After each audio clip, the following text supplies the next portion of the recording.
Thanks for coming out. Been really excited about this class for a while. Been looking forward to it. And, as you saw in the video announcements promoting the class, our hope in these 4 weeks is to not only teach, but again, to have a discussion that's going to equip us in dealing with really what are some very urgent issues facing our culture. As we discussed, this book, Love Thy Body, is going to be kind of our jumping off point. But the issues of life and death, sexuality, and now gender and identity issues, these are the main issues. These are the hot button issues of our time. And so we need to have a perspective. We need to know how to respond to this. And we, as Christians, we worship the God of all truth. And we believe that he's the revealer of all truth. And that's kind of the posture that we have towards this. As we heard from Pastor Carol on Sunday, what you believe matters. And that's why we want to spend time with you guys, equipping you and talking about these type of issues, because you are the people that are out in the front lines dealing with these issues. And that's really kind of our hope, is that as you engage in these critical worldview discussions, our hope is really just kind of coming out of Ephesians 4, which is we want to equip you guys to do the work of ministry, right? It's impossible for the staff of, even if you combined all the churches together, to really make a dent in what's happening out there. Ephesians 4 talks about equipping the saints until we reach the unity of faith and the knowledge of the Son of God, to mature manhood, to the measure and the stature of the fullness of Christ. And here, listen to verse 14. It says, so that we may no longer be children, tossed to and fro by the waves and carried about by every wind of doctrine, by human cunning, by craftiness in deceitful schemes. So that's just a snapshot of what we want to equip you guys to engage. And this class is meant to be equal parts knowledge and information, as well as application. And again, Love Thy Body is the framework. You don't need to have the book. I highly recommend it, though. I really think that this book is an outstanding treatment of these issues that is not just, again, about winning arguments, which we're going to talk about, but it has a very pastoral approach, if I could say that. So she relates these to these issues in terms of worldview and what it means to be a human being. And I'm also going to quote a lot from her previous book from about, almost 15 years ago, called Total Truth. And that gives a much deeper and a broader perspective on treatment on just the issue specifically of worldview. So if you don't have Total Truth and Love Thy Body, please get those for it'll be helpful for the class, but get those for your own library and for your own edification. So the schedule, just to give you a quick overview, is obviously tonight is just an introduction and worldview basics.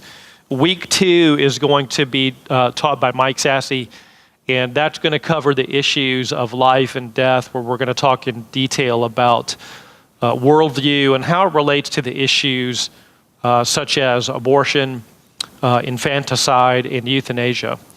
And week 3 will be the topic of sex in the age of the hookup culture. That's going to be taught by Pastor Carol. And on week 4, April 24th, I'll be back up talking about the issues of homosexuality and gender identity and how worldview undergirds all of that. So that's the schedule. And again, the main purpose of this class, as well as the book, is to make the case that Christianity sustains the dignity of the human body, and it actually accords with science and biology. And we need to have strong, life-affirming arguments to engage with family, friends, coworkers, neighbors, whoever it may be, whoever we are coming across. And we need to have a humility, but we also need to have a confidence in doing that. And I think we'd all agree that the secular worldview and their take on these issues is really becoming dominant, and it's happening very quickly out there. So, but more than just persuasive arguments, we need to see people who are struggling or currently or will be struggling with these issues in the future as human beings made in the image of God. Okay, and because of that, regardless of what they believe, regardless of what they're into or practicing, they have incredible dignity and worth. And that must be an overarching principle throughout all of this, okay? And the tone I want to set in tonight and throughout this class is really one of hope and anticipation. It's not about being afraid, right? If you guys remember the conference with J. Warner Wallace, he had a great point. I don't know if you remember it, but he says as Christians and the worldview and the evidence that we have, we're the big dog in the argument, right? We don't need to be afraid, yapping around, making noise. We have the evidence and the arguments, and that's what this is about, is helping you craft those arguments. Sam Williams is a Christian psychologist. Piercy refers to him in Love Thy Body. And he says that the posture that we need to adopt right now in this current phase that we're in is more rescue mission rather than culture war. Okay? And so, I think that the culture war is a term that is very charged, that's out there, but we need as believers to see that we are on a rescue mission and we're ambassadors of Jesus Christ. And the purpose of this class is really under the umbrella of what we believe is the mission of New Life Church, but also the mission of every believer. And that's to make disciples of Jesus Christ who will then go out and multiply and make disciples of Jesus Christ, and on and on.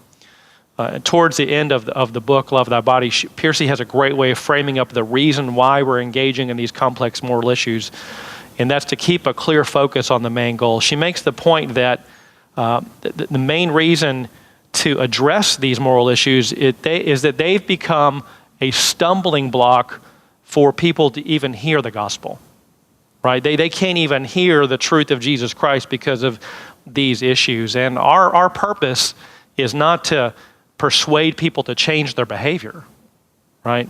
But to tear down barriers for people becoming a Christian. And so essentially what we're practicing is almost pre-apologetics, really. We're preparing the way for them to even consider the truth. And not always, but very often, we've gotten things out of order. Once a person is convinced that Christianity is true, then they can begin to ask the questions of, okay, if Christianity is true, what does that mean for my sexuality?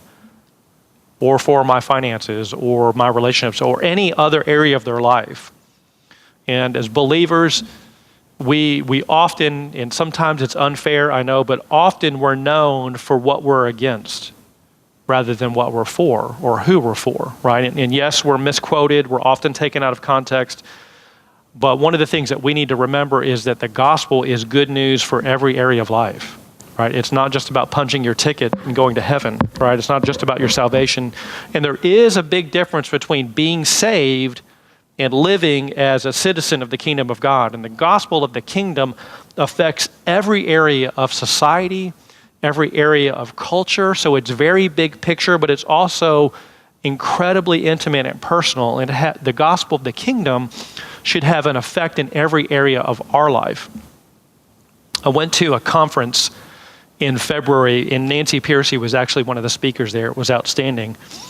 And I've shared this in the video, but she made a startling comment where she said that when we're discussing issues of faith, the first question that people ask is not, is Christianity true? But rather, why are Christians so hateful? Why are you all such bigots?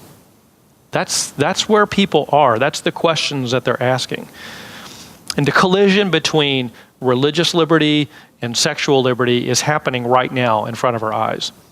And there's a lot of indoctrination, guys. There's a lot of rhetoric these days that says that the Bible and Christian ethics and morality are hurtful and that our beliefs are narrow-minded and damaging. In the 2013 Windsor decision, this is the case where the Supreme Court struck down the Defense of Marriage Act. in which in the majority opinion there, it was written where the justices accused DOMA supporters, right, supporters of traditional marriage, of being motivated by animus. And animus is just a legal term that means just hostility, hatred, or animosity. And it claimed that the purpose of people who supported traditional marriage was to disparage, to humiliate, and to harm people in same-sex unions and to brand them as unworthy. And then later, just 3 years later, an official report from the U.S. Commission on Civil Rights, in which the chairman, Martin Castro, wrote, quote, "The phrases religious liberty and religious freedom will stand for nothing except hypocrisy so long as they remain code words for discrimination, intolerance, racism, sexism, homophobia, Islamophobia, Christian supremacy, or any other form of intolerance." Now, this is where many of us struggle as believers, right? Because who wants to be seen that way? Right? No one wants to be seen that way, right? And so we really struggle with being labeled that way. But one of the things, and we've talked about it in other classes, we talk about it from the pulpit, is one of the things that we need to recover is that truth and love are not in opposition. And I think that is a lie that many of us have gotten to believe because we are in a very feelings-based environment right now. It's not, they're not in opposition. It's actually very loving to tell someone the truth. Now, you can be rude about it and all of that. Your voice and your tone, of course, matters, but it's not wrong to tell the truth. It's actually very loving, right? And so think through that. Let that kind of sink in and marinate as we go through that. And so we're seeing the influence of Christianity diminish in the culture. And one of the things Piercy talks about is that we need to be able to understand people's arguments from the inside rather than critiquing from afar, right? That's why these kind of discussions on social media, they're really not that helpful. I don't know have you guys noticed that? Have you seen those kind of hot button type of issues? If you've ever gotten in one of those conversations or one of those threads, the first time you hit submit on your comment, you're probably wishing, why did I ever do that? Right? And you're getting sucked in. So listen to what Nancy Piercy says related to that. She says, "It's rarely effective to criticize someone else's view from within your own perspective. That just means that they disagree with you. It's much more persuasive when you step inside the other person's perspective and critique it from within, showing how it fails on its own terms. To do that, Christians have to become familiar with secular worldviews and learn to uncover their dehumanizing and destructive implications. Only then will the other person be open to considering Christianity as a credible alternative." And so when we also, you can see the sense there that there's a relational aspect. And when we look at the challenges that way, it moves from not just being a philosophy or arguments, but it becomes incarnational, right? It's flesh and blood. This means that it's kingdom living that is very relational, right? This means sacrificing your time and going to coffee with someone that you know disagrees with you, right? And not just hanging around Christians. Okay, so it's very relational, and that's why one of the things that we need to do is keep love at the center of our motivation, right? If we're out just to win an argument instead of winning the person, we're missing the point. We're missing the point of all this. And we want to be a church that is a safe place for believers, right? Both believers as well as unbelievers who are dealing with these kind of issues, right? Listen, let's not pretend that people in our church are not dealing with these issues, right? And that's one of the main reasons why, another reason why we're having this conversation is that people need to know that there is a safe place to talk about these issues. And listen to this quote. Now, this quote is from 4 years ago from Russell Moore. This is an outstanding quote. He says, It's from an article he wrote called "The Sexual Revolution's Coming Refugee Crisis." This is 4 years ago. He says, quote, "That's why I say the church should prepare for the sexual revolution's refugees. We should understand why the culture around us is exuberant. They believe this will make them happy, that their alienation has been the result of cultural marginalization or Puritan repression." But he says the sexual revolution cannot keep its promises. Many people are going to be disappointed, and even before they can admit it to others or to themselves, they're going to ask, is this all there is? Okay? So in a sense, we are preparing for what he calls people who are broken, disillusioned, and disappointed from the sexual revolution, right? From the issues that we're going to talk about. And as believers, we have the gospel, a life-affirming, life-giving message. Jesus says in John 10:10, "I came that they may have life and have it abundantly." And so that's the introduction, and I want to set the stage for this class by sharing a scripture that's very foundational to everything that we're going to be discussing. It's Romans 12:2, and it says, "Do not be conformed to this world, but be transformed by the renewal of your mind, that by testing you may discern what is the will of God, what is good and acceptable and perfect." Okay, now one of the things that we need to remember, think back to when you first became a believer and first became a disciple. Part of being a new creation is the renewal of our minds, right? And I think that we need to understand and have grace. I know it did for me. Is that it's a process that takes time, right?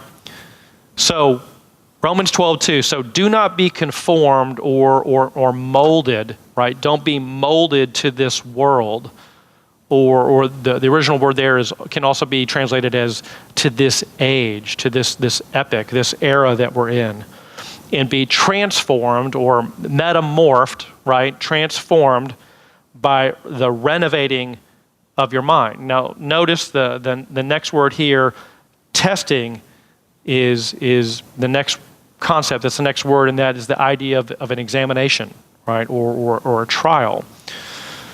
And it's the transformation and the renewal when you go through that prepares you for the actual testing, right, or the examination, right? If you follow the logic there, and then that's the process by which we are discerning God's perfect will.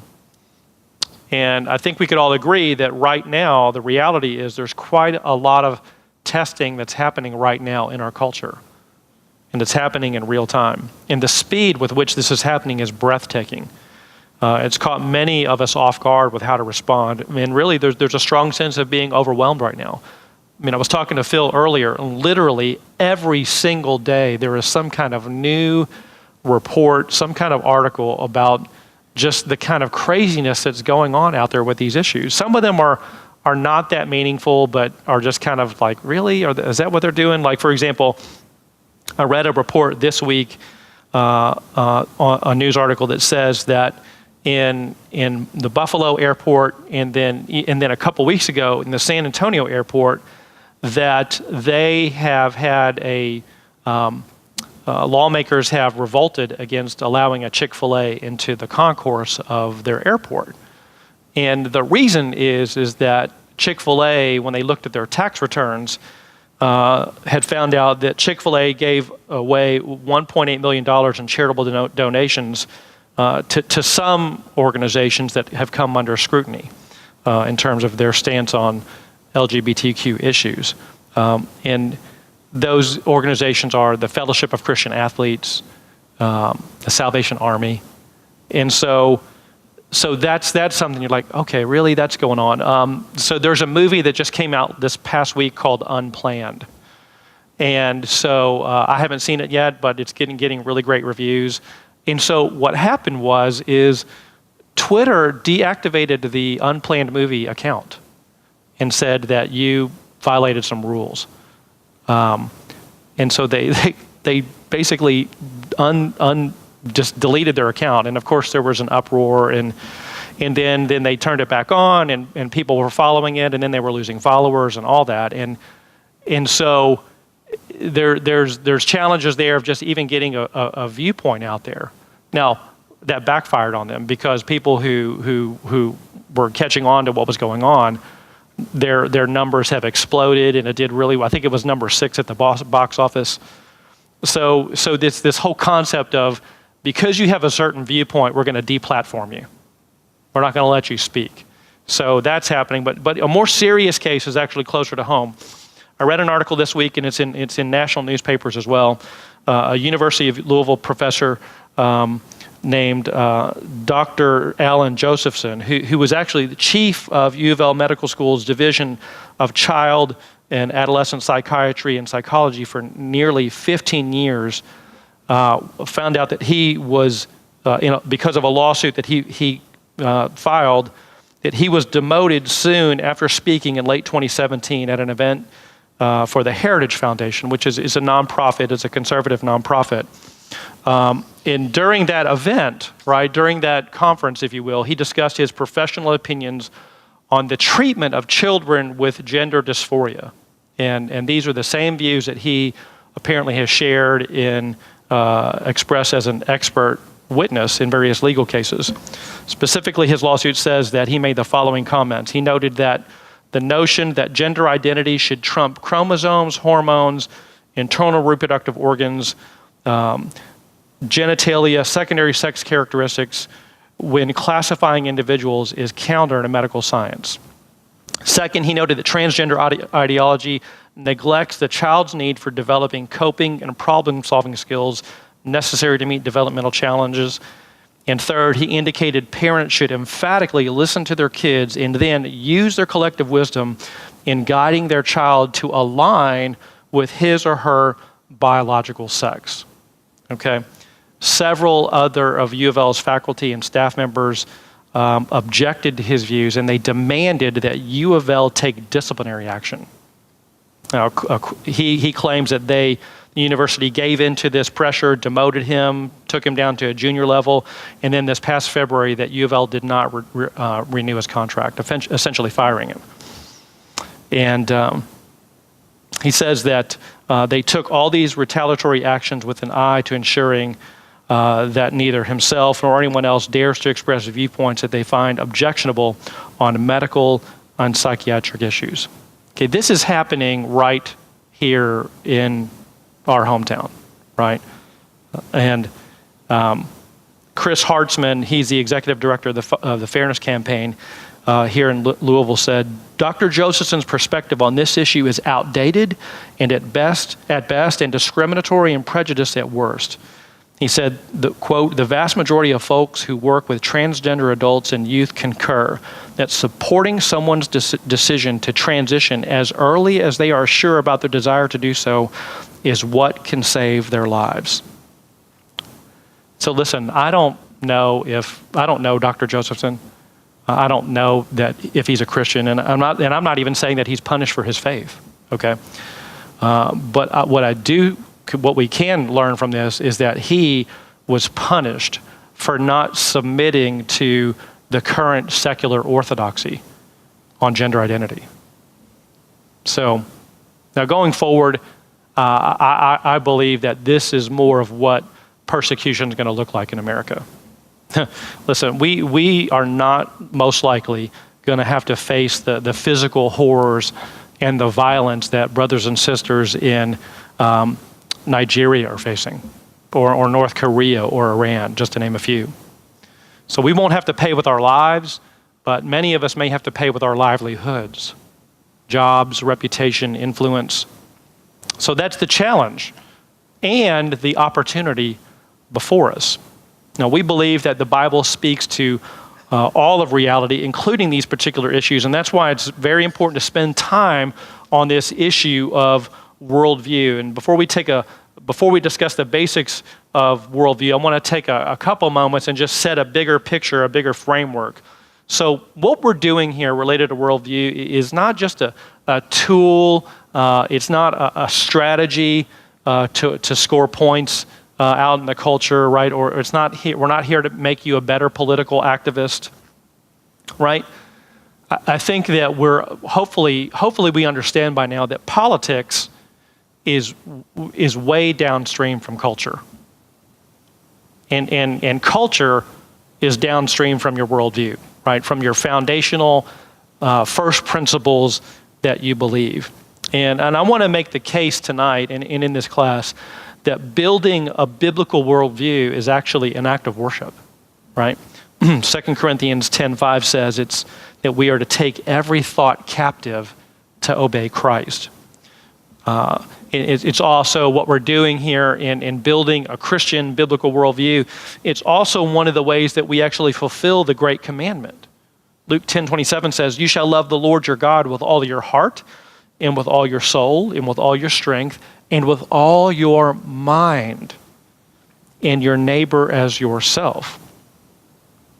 Nancy Pearcey says, "As with every aspect of our sanctification, the renewal of the mind may be painful and difficult. It requires hard work and discipline inspired by a sacrificial love of Christ and a burning desire to build up his body, the church. Developing a Christian worldview means submitting our entire self to God in an act of devotion and service to him." Right? So what we're doing is not just gaining information, right? If we frame it up right, it's an act of worship, right? We're told to love God with our minds.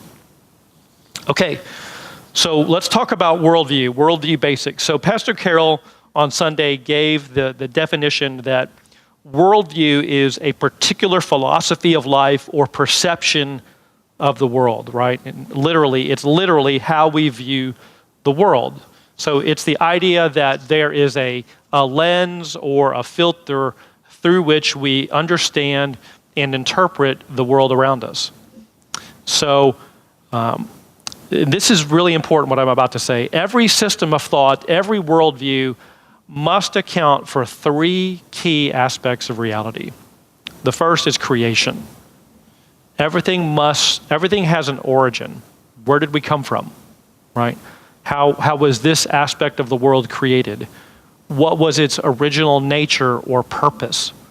So the first question that any system of thought or any worldview has to answer is origins. Where did everything come from? Where did I come from? What's the purpose? The second key aspect of reality is the fall, right? In other words, what is the source of suffering and evil, right? How is what we're seeing out in the culture, how has it been twisted and distorted by the fall? How has it been corrupted by sin and false worldviews? And the third part of this grid, this interpretive grid, is redemption. How does God work through us to bring this aspect of the world or creation under the lordship of Jesus Christ? Right? How do we be an agent that God uses to restore it to its original created purpose? So this interpretive grid, this three-part grid, is a very important tool that you need to have in your toolkit, right? And so having that in mind, we want to talk now and move into some of the different areas, different historical schools of thought that have gotten us to where we are. But first is to understand the analogy of the top button, right? So if I button this top button, you can see that everything would line up. But if I start down here, it's going to be jacked up. So as we understand that starting first things first and getting that in order is critical in terms of first principles. So as we are engaging conflicting worldviews, one of the keys to remember is that nobody is unbiased. Everybody comes to the table with preconceived ideas and theories about life, about reality. So no system of thought is unbiased or completely objective. We all reason and we all interpret and we all make decisions through our worldview, right? Through that lens that we interpret the world. And everything traces back ultimately to first principles, right? Every system of thought has a definitive starting point, something that can be taken as self-existent, right? It's the ultimate reality and source of everything that exists. And Piercy brings out a great point that these first principles, in a sense, they act as the divine, right? It's what they appeal. Everything makes their appeal to, right? And it's, in a sense, it has a religious kind of aspect to it, right? It's how they order everything. It's how they deal with reality. It's how they understand what's true and what's false. So if it doesn't begin with God, it's going to begin with some dimension or aspect of creation, whether it's material, biological, whether it's data, whether it's empirical. And the Bible has a word for that. It's called idolatry. And that's essentially what it is. So Romans 1 speaks to that. Starting in verse 19, it says, "For what can be known about God is plain to them, because God has shown it to them. For his invisible attributes, namely his eternal power and divine nature, have been clearly perceived ever since the creation of the world in the things that have been made. So they are without excuse. For although they knew God, they did not honor him as God or give thanks to him, but they became futile in their thinking, and their foolish hearts were darkened. Claiming to be wise, they became fools and exchanged the glory of the immortal God for images resembling mortal man and birds and animals and creeping things." Right? Another important thing to keep in your mind as you're looking at these other worldviews, if it doesn't start with God, then theologically it's idolatry. Okay? So, moving into this understanding of truth. So one of the things that Piercy talks about is this concept of a two-story division of truth that we've inherited, really. And actually, the first person that explained it to her was Francis Schaeffer. So many of you will know him as mid-last century as an apologist. He's the founder of the L'Abri culture and community. And it was actually there that Nancy Piercy, as a seeker, learned and was discipled, and she's actually expanded that in her books. But the idea of the two-story division, the upstairs, downstairs of truth, comes originally from Francis Schaeffer.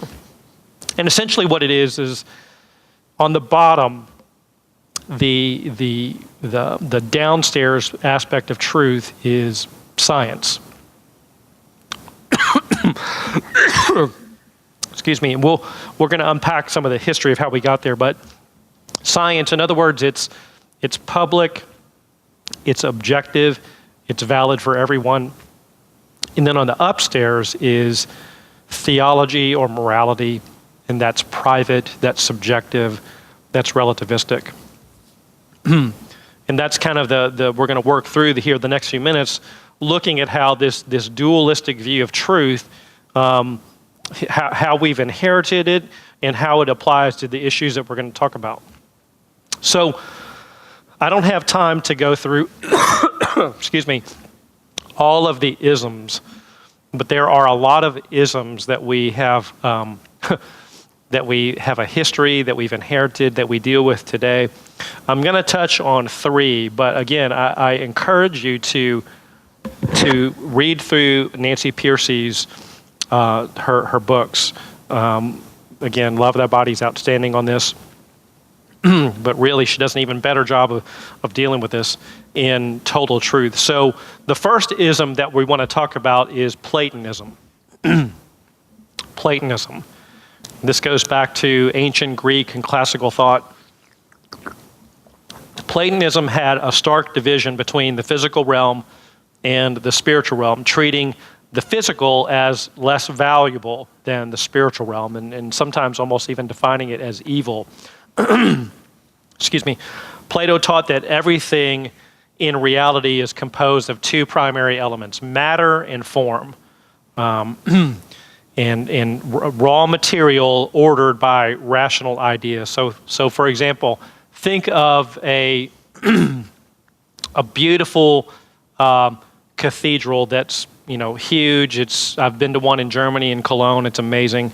But think of a beautiful cathedral. It consists of multiple different materials, stone, wood, metal, stained glass. It has multiple soaring steeples. It's just breathtaking architecture. And it's all this starts as an idea or a blueprint in the architect's mind, right? But the materials themselves, they're regarded as raw, they're disordered and chaotic.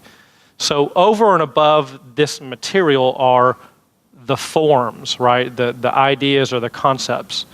So according to Plato, the realm of pure form, right, the ideas and the concept was actually, believe it or not, considered more real than the material world. Now that sounds really weird to us, but that was kind of the thinking back then.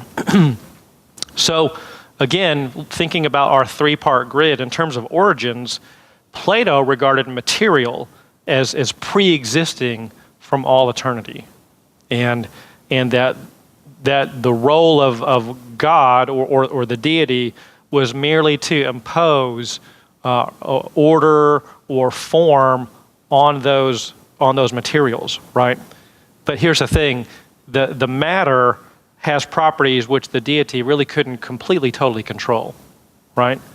So Platonic dualism, and I think there's a chart on your handout, Platonic dualism can be represented as in the downstairs story, right? The story that really, that he broke it out this way. Matter is eternal, formless, and his division has form or eternal reason on the top. So from a biblical perspective, one of the main problems with Platonic dualism was that it identified physical creation as a source of chaos, as a source of evil. All right, but that's not biblical, right? We know that Genesis 1:31 says, and God saw everything that he made, and behold, it was very good. So, okay, so that was just an example of how you apply and use the grid, the three-part grid, creation, fall, and redemption to these other worldviews. Okay, the next ism that we're going to talk about is Gnosticism. And so one of the earliest forces for a dualistic worldview that the church was battling was Gnosticism. And again, this was very big in the first couple centuries of the early church. And Gnosticism takes its name from the Greek word gnosis, which means knowledge. So gnosis refers to knowledge. Some would call it a special knowledge that's based on personal experience or perception. In a religious context, it's gnosis is this mystical knowledge that you get based on your participation with the divine. And in most Gnostic systems, the sufficient cause for salvation, right, how you get saved, is acquiring this special knowledge of the divine, right? It's an inward knowing. So it's very, very subjective.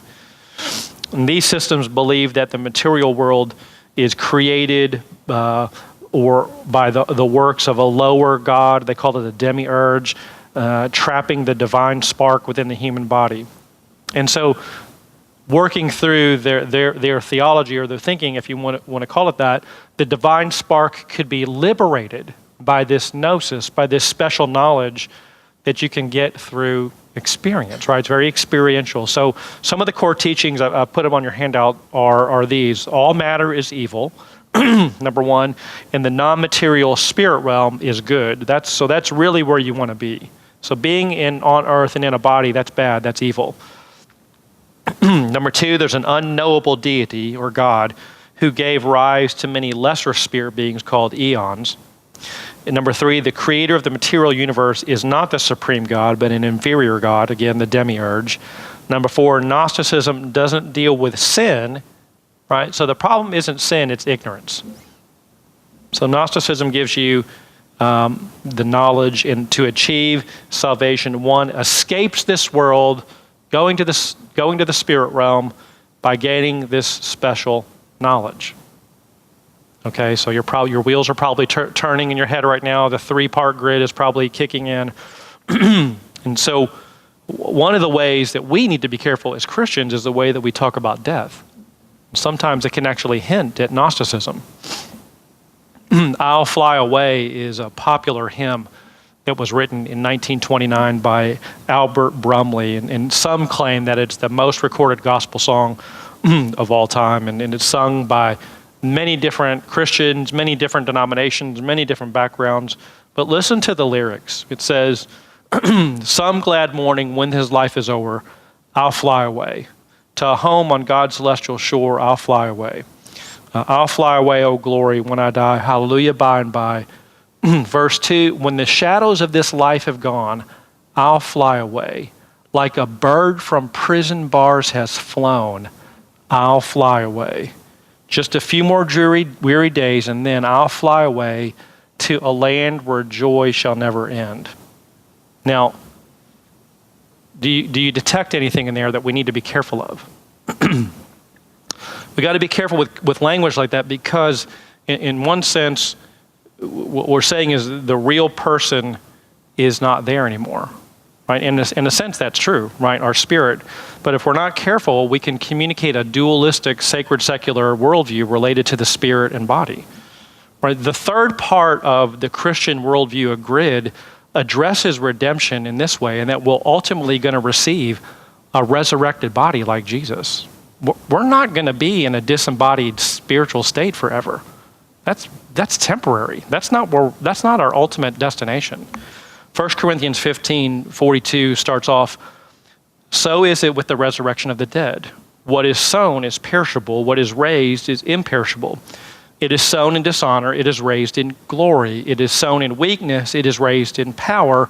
It is sown a natural body. It is raised a spiritual body. If there's a natural body, there's also a spiritual body. Just as we have borne the image of the man of dust, we shall also bear the image of the man of heaven. And the reference there, I think, is to the glorified body of Jesus, the resurrected Jesus. Right? That's our destination. That's where we're going to go. Does that make sense? Okay. So we've talked about Platonism. We've talked about Gnosticism, and the third ism that I have time to cover. And again, there's so many that you can research. The third one is Darwinism. So we're going to fast forward to the late 19th century and Charles Darwin, and many of you, we've been immersed in this, so we're all pretty familiar with his theory of biological evolution, and he built on the work of others, stating that all species of organisms arise and develop through the natural selection of small inherited variations that increase the individual's ability to compete, survive, and reproduce. Now, Darwinism rests on two other foundational views. The first is naturalism. Okay. Now, naturalism is a system of thought holding that all phenomena, all of reality can be explained in terms of natural causes and laws. In other words, the supernatural is ruled out. The second thing that Darwinism rests on is materialism, and that's the view that the only thing that exists is matter, right? If anything else exists, such as mental events, thinking, or whatever, it's reducible down to the cellular, to the matter, to matter. And according to Piercy, she says, quote, almost immediately it was welcomed by a group of thinkers who began to work out its implications far beyond science. They realized that Darwinism implies a broader philosophy of naturalism. Thus, they began applying a naturalistic worldview across the board in philosophy, psychology, the law, education, and the arts. And in current times, the writer and the scientist Daniel Dennett calls Darwinism, quote, a universal acid that eats through just about every traditional concept and leaves in its wake a revolutionized worldview. He goes on to say, if parents persist in challenging Darwinism, he says, we will describe your teachings as the spreading of falsehoods and will attempt to demonstrate this at our earliest opportunity. Now, in the PBS series Evolution, Dennett said that Darwin's great accomplishment was to reduce the design of the universe to a product of, quote, purposeless, meaningless matter in motion. And unfortunately, this idea of a universal acid is fairly accurate in terms of the impact on our culture. All right, and it's led us to the current state of affairs that we're in today, or it's one of the factors. Again, the concept of truth has been divided. On the downstairs, we have science. Again, it's public, it's objective, it's valid for everyone. On the upstairs is theology, or it's morality. It's private, it's subjective, it's relativistic. Piercy has a powerful place in her book, Love Thy Body, in the front of the book, where she says that many people who identify as religious or Christian are being co-opted by the secular worldview without even knowing it. And recent numbers that she quotes in Love Thy Body, they're not encouraging. And I'll give you some of them. Pornography. About 2/3 of Christian men watch pornography at least monthly. That's the same rate as men who don't claim Christ. Cohabitation. A Gallup poll found that almost half, 49% of teens with religious backgrounds support living together before marriage. Homosexuality and transgenderism. This is 2014. A Pew Research study found that 51% of evangelical millennials said that same-sex behavior is morally acceptable. And then abortion, a Lifeway survey found that about 70% of women who'd had an abortion self-identify as Christians, and 43% said they attended church at least once a month or more at the time they aborted their baby. So these numbers, what they reveal is an upstairs, downstairs worldview in the church. And the problem is that many people treat morality as a list of independent rules, where Christianity isn't just a collection of independent truths, it's an integrated, holistic truth that covers every area of life. According to Stanley Hauerwas, a moral act, quote, cannot be seen as just an isolated act, but involves fundamental options about the nature and significance of life itself. So theologically, guys, that's why we can't lose sight of the gospel of the kingdom, right? The gospel it does include our individual salvation, right? But the gospel of the kingdom covers all of existence, right? The gospel of the kingdom has something to say about every issue, every area of culture, every area of life. The gospel of the kingdom, it's not opposed to the gospel of salvation, right? It's two sides of the same coin. But we need to think about the kingdom, big picture, right? Related to this sacred secular divide, Nancy Piercy, she recounts how when she was a new believer, and she was in college at the time, and she was dealing with all these isms that were so seductive to her during her pre-Christian days. And she tells a story in the book where she was almost overwhelmed by the pervasive relativism that she was experiencing in one of her sociology classes. And so what she did is she reached out to one of the leaders of her campus group, right? One of the campus ministries there. And she says she was desperately looking for some tools that could help her defend the notion that there's a genuine objective truth to support the claims of Christianity. And the response of her leader, this is what she says, was to steer the conversation away from the intellectual territory and back to the comfortable spiritual territory. And this is what the leader said to her. He said, Nancy, it sounds like you're having a problem with assurance of salvation. See, this is an example of the sacred secular divide. Piercy, she wasn't having a problem understanding the gospel, or why she needed a savior, or how she saved, or the resurrection of Jesus. Right? What she needed was a framework that shows Christianity is a unified, holistic view of truth for all of life.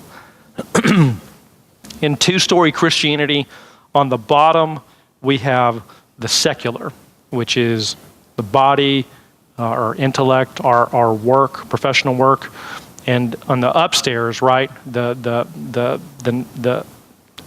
not as valid part of the two-story is spirit, soul, or church work, right? You hear this all the time. Well, I want to go into ministry. That means, I need to be a pastor.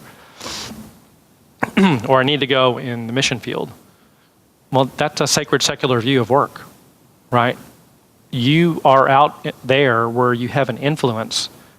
It's kingdom theology, right? There's no sacred secular divide if you understand it and think about your work that way. Okay, so again, back to the kingdom. So today we live in a fractured view of reality that is the cumulative effect of our inheritance from the scientific revolution, right, that gave birth to the Enlightenment and gave us the isms of rationalism, materialism, naturalism. And many of you, if you remember back to some of your classes maybe in high school, the Romantic movement was actually a response to the Enlightenment, right? It was a drive to keep the values and truth and beauty, questions of justice and freedom and meaning, keep those alive. And from that tradition, we have the isms of Marxism, existentialism, and postmodernism. So Piercy states that because worldview is so foundational, this divide, the sacred secular divide, affects every subject area in our morality, right? So in moral questions, people are asking, what we're asking is, what is the right way to treat people, right? And our answer depends on what we think human beings are, or what it means to be a human being.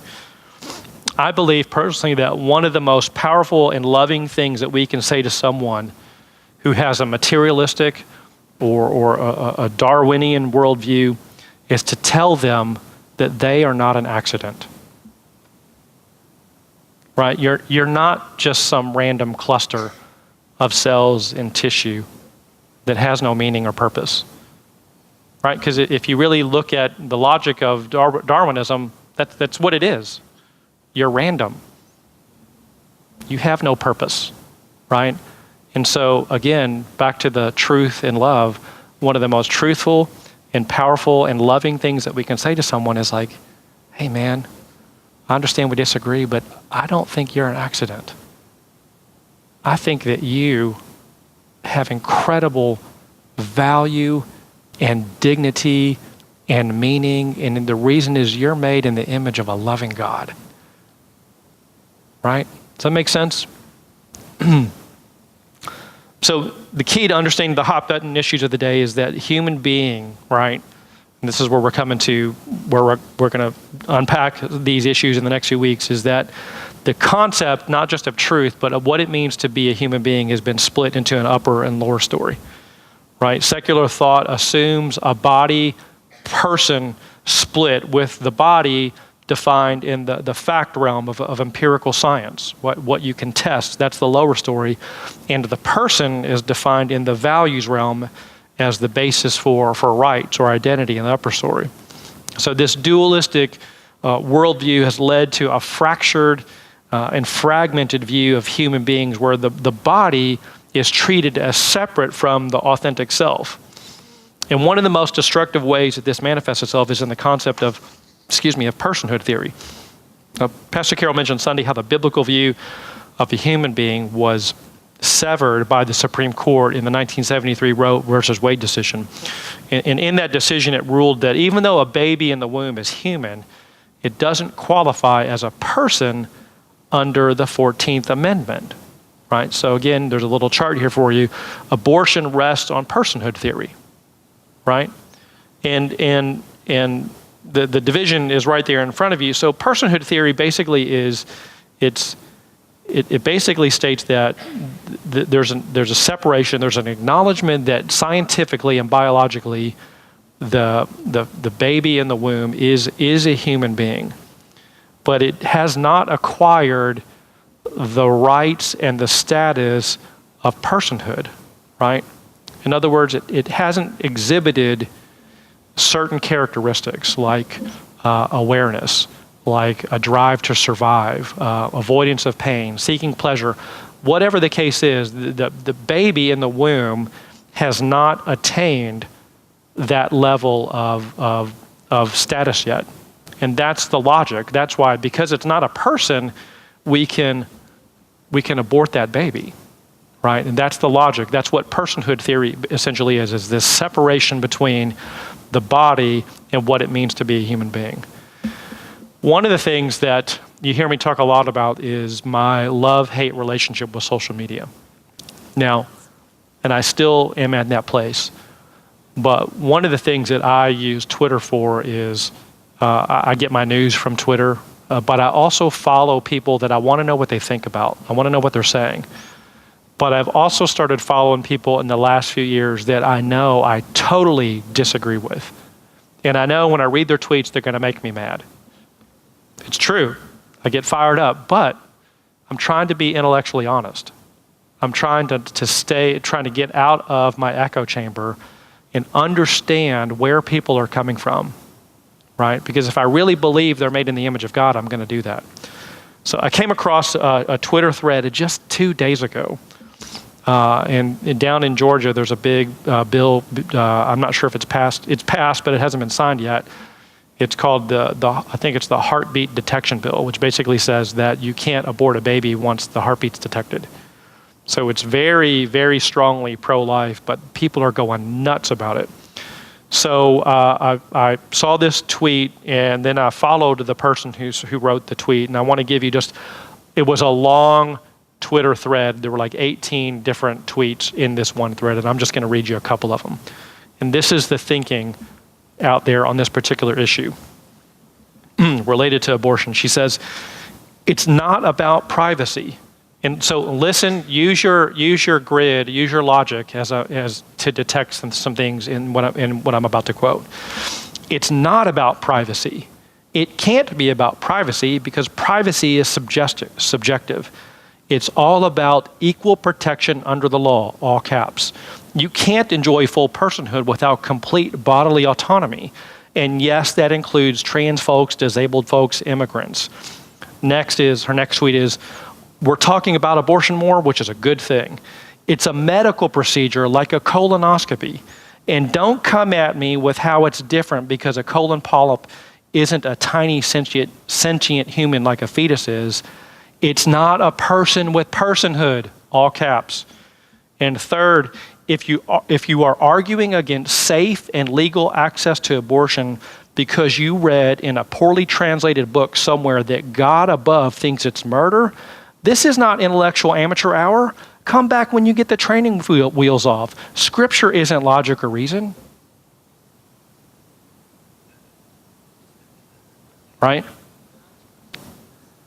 This is what's out there. Are you prepared to engage that? That's what we're trying to do here. Again, so in the weeks ahead, we're going to discuss how the upstairs, downstairs view of human beings affects these critical issues that we're talking about. The life and death issues, abortion, infanticide, euthanasia. We're going to talk about sex and the age of the hookup culture and how to really do that, you have to separate your body from the rest of you, right? One of the quotes that Piercy has in the book, talking to a younger person, this person says that I'm just a meat skeleton. Well, what does it matter what my meat skeleton bounces up against? Right? So that's sex in the age of the hookup culture. And then we'll talk about sexuality and gender idea. But as I close here, Christian worldview is the answer, right? And there's so much evidence that supports a robust, glorious, biblical worldview. I mean, there's tons of resources out there and tons of several different ways to look at it. If you recall, J. Warner Wallace, when he was here for the Cold Case Christianity Conference, he came at it from an evidentialist perspective. In other words, there's great evidence that gives us a high view of confidence beyond a reasonable doubt that Christianity is true, right? His big quote is, I'm not a Christian because it works for me. I'm a Christian because it's true, right? There's arguments from design that show evidence and make an argument for an intelligent designer related to the scientific aspect. There's so many great tools that are out there. So as we close here, let's look at what the Bible says about Christianity using our 3-part grid. Okay, and I'm just going to give you a bunch of scriptures here. Creation, right? Step number 1, right? Every worldview has to account for our origins. Genesis 1, in the beginning, God created the heavens and the earth. Now the earth was formless and empty. Darkness was over the surface of the deep. The Spirit of God was hovering over the waters. John 1:14, and the Word became flesh and dwelt among us. and we've seen his glory, glory as of the only Son from the Father, full of grace and truth. And if there's anything that says that God is for creation and that he thinks it's a good thing, it's the incarnation of God the Son becoming flesh, okay? Let's see. 1 Corinthians 6:19, or do you not know that your body is a temple of the Holy Spirit within you, whom you have from God? You are not your own, for you were bought with a price, so glorify God in your body. That's step one of the grid. Step two is the fall. Genesis 2:17 says, but from the tree of the knowledge of good and evil you shall not eat, for in the day that you eat from it, you will surely die. Romans 5:12 says, therefore, just as through one man sin entered the world, and death through sin, and so death spread to all men because all sinned. And this next one really correlates to what's happening in our world. James 4:1-3 says, what causes quarrels and what causes fights among you? Is it not this, that your passions are at war within you? You desire and do not have, so you murder. You covet and cannot obtain, so you fight and quarrel. You do not have because you do not ask, and you ask and you do not receive because you ask wrongly to spend it on your passions. Step 3 of the interpretive grid is redemption. Romans 8:22, we know that the whole creation has been groaning in labor pains until now. And not only the creation, but we ourselves who have the first fruits of the Spirit groan inwardly while we wait for adoption, the redemption of our bodies. And as I mentioned earlier, our ultimate destination isn't in heaven in a disembodied spiritual state, right? Our ultimate destination is a New Jerusalem. Revelation 21. Then I saw a new heaven and a new earth. For the first heaven and the first earth had passed away, and the sea was no more. And I saw the holy city, New Jerusalem, coming down out of heaven from God, prepared as a bride adorned for her husband. And I heard a loud voice from the throne saying, behold, the dwelling place of God is with man. He will dwell with them, and they will be his people. And God himself will be with them as their God. Creation, fall, redemption. Right? That's the Christian biblical worldview. So in closing, I just want to encourage you that dig deep into this topic, right? And my prayer and my hope is that you get to share what you're learning and what you're discussing with your friends and your family. And my hope is that you guys, as you're equipped, there will be a multiplier effect out there as you grow and as you share. Thanks.